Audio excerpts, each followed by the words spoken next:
بسم اللہ الرحمن الرحیم۔ حال ہی میں ہمارے ایک دوست کے ساتھ ہماری گفتگو ہو رہی تھی۔ اس کا تعلق ایک ایسے فرقے سے تھا جن کے ہاں توسل اور وسیلے کو شرک سمجھا جاتا ہے، یعنی وہ توسل کرنے والے کو یا وسیلہ پیش کرنے والے کو پتہ نہیں کیا کیا سمجھتے ہیں۔ مجھے کہنے لگا، عرفان بھائی، ہم نے اکثر و بیشتر دیکھا ہے آپ لوگ اہل بیت کا توسل اور وسیلہ پیش کرتے ہیں۔ اگر کبھی آپ کے ساتھ مجلسوں میں جانا ہوا تو ہم نے دیکھا ہے آپ لوگ علم کا توسل پیش کرتے ہیں، اور جو شبیہات اور تبرکات اہل بیت سے منسوب ہے آپ ان کا توسل پیش کرتے ہیں۔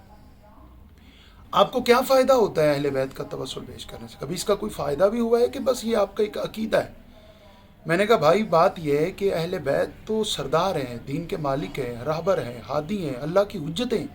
ان کا توسل تو آدم پیش کرتے ہیں، ان کا توسل تو انبیاء پیش کرتے ہیں، ان کا وسیلہ تو بڑے بڑے اولو العزم انبیاء نے پیش کیا ہے، اور اس کے لیے آپ کی کتابیں بھری پڑی ہیں۔ تو مجھے کہنے لگا کوئی دلیل بتائیں۔ میں نے کہا جی بات یہ ہے، آپ اہل بیت کے توسل کی بات کیوں کرتے ہیں؟ میں آپ کو دکھا سکتا ہوں کہ اس خاندان کے ساتھ منسوب وہ لوگ جنہوں نے اس خاندان کے ساتھ وفا کی ہے، ان کا توسل بارگاہ احدیت میں قابل قبول ہوتا ہے۔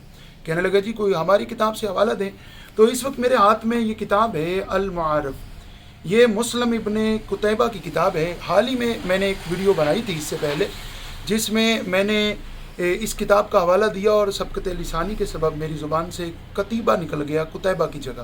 میں اس کے لیے بھی معذرت خواہ ہوں۔ یہ کتاب المعارف ہے، مسلم ابن قتیبہ دنوری کی کتاب ہے۔ یہ المقفى صفحہ نمبر 299 کے اوپر وہ ایک روایت لکھتے ہیں، ذرا اسے سنیے، اور جتنے محبت اہل بیت کا دم بھرنے والے لوگ ہیں وہ توسل اور وسیلے کے عقیدے پہ بہت زیادہ مستفیض ہوں گے۔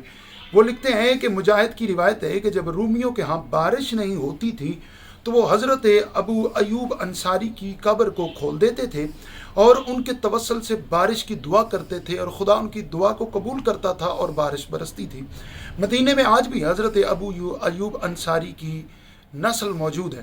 یہ اہل سنت کے مصنف لکھتے ہیں کہ رومی لوگ حضرت ابو ایوب انصاری کا توسل پیش کرتے تھے، وسیلہ پیش کرتے تھے، اور بارش طلب کرتی تھی، اور اللہ ان کی دعا کو قبول کرتا تھا اور بارش برستی تھی۔ یہ ابو ایوب انصاری وہ ہیں جنہیں یہ اعزاز حاصل ہے، جن کے دہلیز پر جا کر حضور کریم کی اونٹنی بیٹھ گئی اور انہیں میزبانی مصطفیٰ کا شرف حاصل ہے۔ یہ حضور کے میزبان ہوئے ہیں، انہوں نے حضور کی مہمان نوازی فرمائی ہے، اور جو حضور کے ساتھ مہمان کی حیثیت یعنی حضور کی مہمان نوازی کرے وہ اللہ کی نظر میں اتنا معتبر ہے کہ خدا اس کے وسیلے سے بارش برساتا ہے۔